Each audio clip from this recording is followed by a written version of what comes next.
என்னோட ஃபாலோவர் ஒருத்தர் கேட்டிருந்தாரு, டாக்ஸ் பெட்ல ஏத்தலாமா கூடாதா, சோஃபால ஏத்தலாமா கூடாதா, அவங்க கூட படுக்கலாமா? சோ இதுக்கு ஆன்சர் என்னன்னு பாத்தீங்கன்னா இட்ஸ் நோ.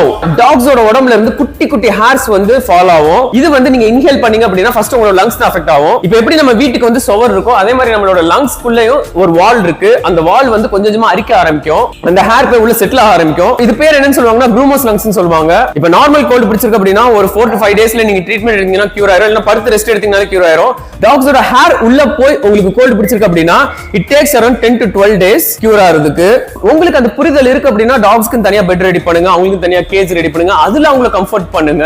நம்ம கூட பெட்ல வச்சு கடல் பண்ணி தான் படுக்கணும் தேவை கிடையாது. என்ன பொறுத்த வரைக்கும் என்னோட ஃபர்ஸ்ட் ப்ரையாரிட்டி வந்து நீங்க தான். நீங்க ஹெல்த்தியா இருந்தா மட்டும்தான் டாக்ஸையும் ஹெல்த்தியா வச்சுக்க முடியும். நீங்களே ஹெல்த்தியா இல்ல அப்படின்னா அப்புறம் எப்படி டாக்ஸ் ஹெல்த்தியா இருப்பாங்க? இதனால ஒரு பெரிய ஆஃப்டர் எஃபெக்ட் என்னன்னு பாத்தீங்கன்னா, இப்போ ஆவரேஜா வந்து ஒரு ஹியூமன் பீங்கோட லைஃப் பாத்தீங்கன்னா 65 years. அதுல இருந்து ஒரு 5 to 10 years உங்களுக்கு கம்மி பண்ணிக்கோங்க. அந்த அளவுக்கு வந்து லங்ஸ் அஃபெக்ட் பண்ணும்.